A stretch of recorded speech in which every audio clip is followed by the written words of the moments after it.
আচ্ছা, বিসমিল্লাহির রহমানির রহিম। আসসালামু আলাইকুম। কেমন আছেন বন্ধুরা? আল্লাহর রহমতে ভালো আছেন। আমি আজকে আপনাদের পটল দিয়া রুই মাছ অনেক সহজে রান্না দেখাবো। প্রথমে তেল দিয়ে দিলাম,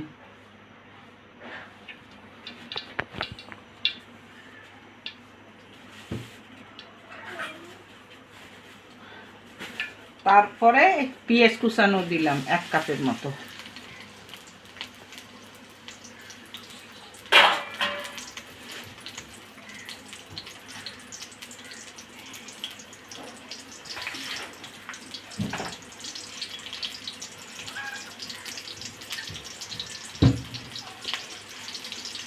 অনেকে চাইলে পেঁয়াজটা বেটেও দিতে পারেন, আর অনেকে চাইলে পেঁয়াজটা বাদামি রঙের করে মাছটা দিতে পারেন।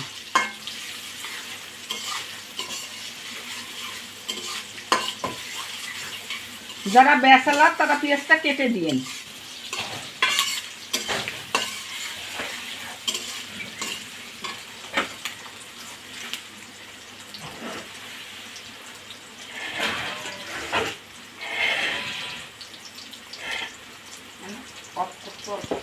বন্ধুরা, পেঁয়াজ যেহেতু মাছ, পেঁয়াজটা বেশি লাল করব না, এই বাদামি কালারেই থাকবে, তাহলে ঝোলটা একটু গাঢ় আসবে।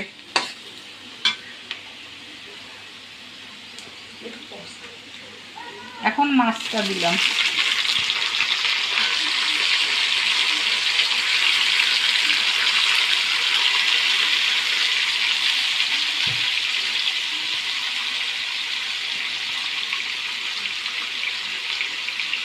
বন্ধুরা, জিরা বাটা দিলাম,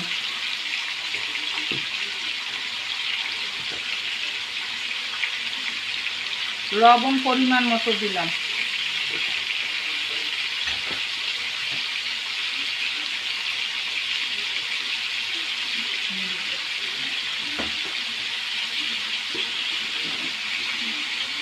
হলুদ দিলাম,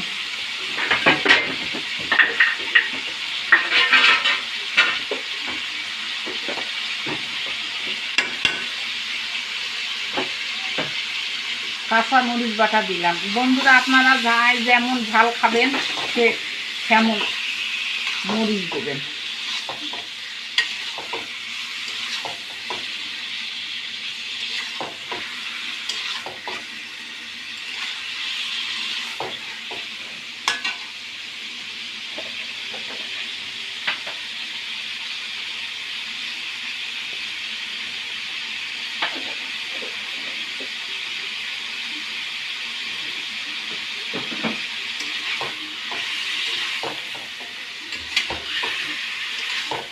বন্ধুরা, মাছ যেহেতু বেশি কষানো যাবে না, ভেঙে যাবে, এখন পটলটা দিলাম।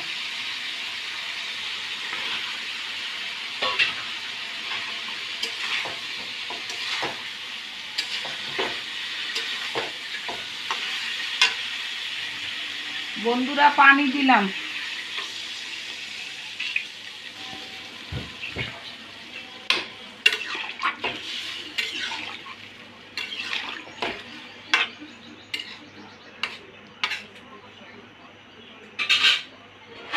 বন্ধুরা, 15 থেকে 20 মিনিট ঢেকে রাখবো। 15 থেকে 20 মিনিট হয়ে গেছে, এখন আমি ঢাকনা খুলবো। দেখেন বন্ধুরা, হয়ে গেছে। আপনারা যাই যেমন খাইতে চান ঝোল, তারা সেমন ঝোল রাখবেন। এখন নামায় নেব।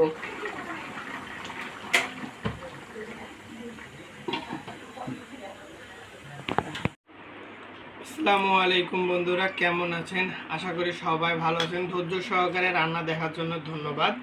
তো আমি পটল দিয়ে রুই মাছের রান্নাটা টেস্ট করে দেখব।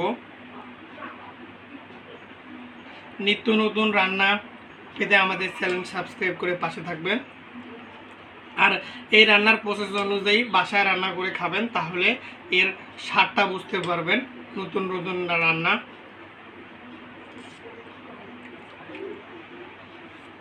ঝোলটা নিলাম, এবার বিসমিল্লাহির রহমানির রহিম। অসাধারণ হয়েছে বন্ধুরা রান্নাটা। সবচেয়ে সিদ্ধ হয়েছে এই যে মাছটা, আর সাথে যদি পটল থাকে রান্নার অসাধারণ স্বাদ হয়। আমাদের চ্যানেল সাবস্ক্রাইব করবেন, আর এরকম রান্না পেতে আমাদের সাথে থাকবেন, শেয়ার করবেন আপনাদের বন্ধুদের সাথে, যেন সবাই এরকম রান্না করে নিত্য নতুন রান্না পেতে সাথে থাকুন এবং বাসায় রান্না করে খাবেন, তাহলে স্বাদটা বুঝতে পারবেন কেমন হয়েছে রান্নাটা। ধন্যবাদ। আসসালামু আলাইকুম রহমতুল্লাহি বারাকাতুহু।